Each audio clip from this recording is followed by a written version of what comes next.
Disclaimer, I'm still bad at this.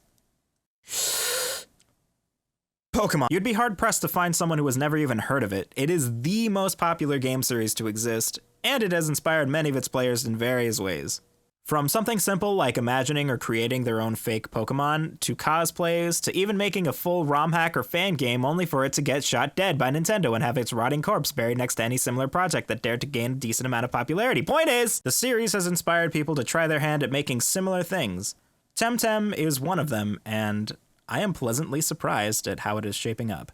When I got this game, I wasn't expecting to be playing it as much as I am. This is far more enjoyable than I would have first thought when I heard that it's supposed to be a more competitive-focused version of Pokemon. This game does a much better job at getting you into the flow of things than Pokemon does. I've said it before, but I was immediately intimidated by the prospect of competitive Pokemon from hearing only a little bit about it. Not necessarily the battling itself, but what it took to get a Pokemon to be ready for battle. Lots of breeding and IV training, which will take quite a long grind that sounds like a lot of unfun hassle. In Sword and Shield, it's apparently much easier to make Pokemon comp ready once you beat the game, but there's still some barriers that make it undesirable to many players, such as myself. None of this is helped by the fact that none of this is explained as well as it could be in most of the games. Temtem, on the other hand, eases players into understanding and making use of its mechanics as they go along, all of which help to feed into the current gameplay. That loop being the endless loop of encounter, catch release, and breeding. In order to understand why each of these works so well, you need to take a closer look at what the game does for you. Before I elaborate further on the loop, I need to make two important things clear here.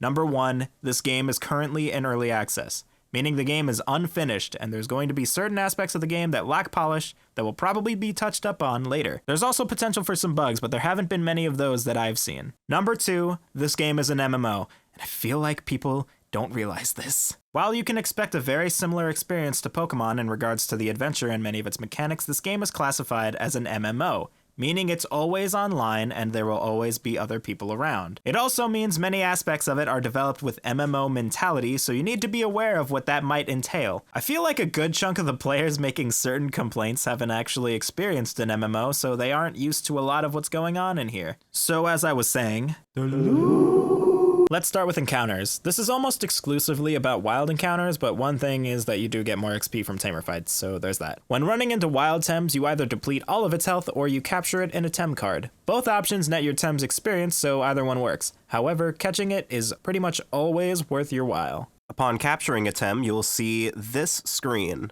It shows its gender, it shows its typing, it shows its traits, and it also shows its SV stats and its fertility. It also has a thing at the bottom that allows you to send it to the Tem deck or to release it. Having a quick release button is kind of weird at first, but there's a good reason for it. Once you reach the second island, you'll find a place called the Free Tem Organization. Team Plasma looking. This basically acts as a weekly quest system that gives you rewards for how many Tems you freed this week. The amount of Tems you need to release in a week seems like a really high number, but you also have to consider that once again, this is an MMO, so they kind of expect this to be one of the games that you play a lot of the time. The system makes it so that you'll always get something useful out of capturing Tems. You'll be training your current Tems, SV hunting, and completing a quest all at once with this. Right next to the Free Tem Organization is the Breeding Center. Yup, instead of being a daycare center, it's actually straight up just about breeding.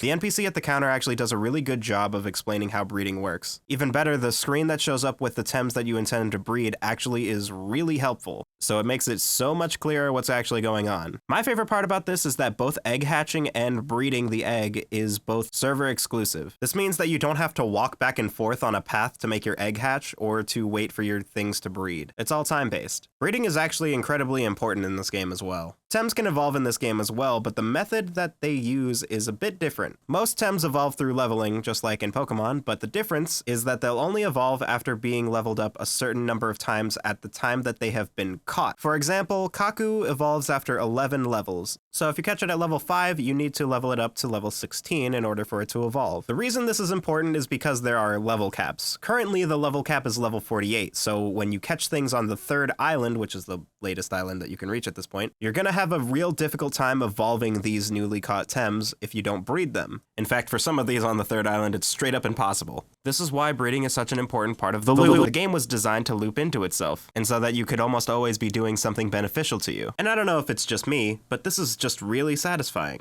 I totally forgot to mention trading. Just kind of feels like another part of Currently, the actual in-game trading area doesn't exist, but you can easily trade with other people directly, and the Discord channel is crazy active. Because you're able to trade money, you can just straight up buy or sell Tems. The economy's got me messed up. I haven't done any trading personally, but it is a really useful thing to keep in mind. This game had me hooked all the way into the 3rd island. As far as main game story content goes, this is just where the game ends at the moment. Though there was enough content in the game for me to have spent over 70 hours in it already. That was basically all within the first 2 weeks too. I haven't played the game myself recently just because I'm waiting for more main content, but I'd say there's definitely enough to justify getting the game at the moment. This game really took me by surprise. And I'm looking forward to what the future has in store for us. Hopefully it's not more price inflations. Anyway, that's all I really have to say, so here's some stupid stuff that happened while I was playing this game. Have I ever showed you guys that thing I can do with my mouth? I know that sounds weird. What? Nice. No, yeah. It's all coming together. It is not. I've actually been getting a lot of use out of him. Well, please.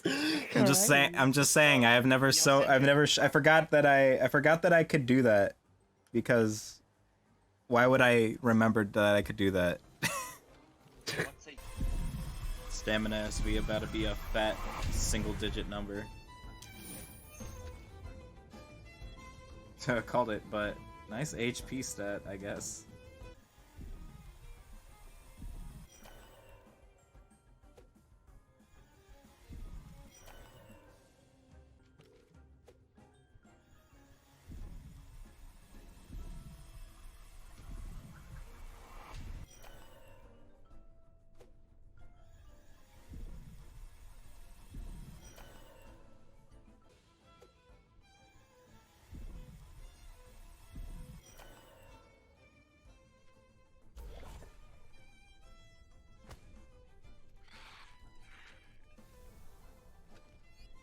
Someone kill me. If I don't catch this thing with both of these throws, with either of these throws, I'm gonna be mad. Bro. Don't do it. Give me what I have earned. Okay, good. Thank God.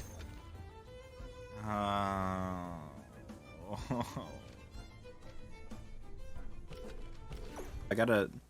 Oh wait. Because I want. There's a specific Tem that I want. Oh boy, a new Tem in the tree. Ooh, what you got? It's called. What is it? Maween.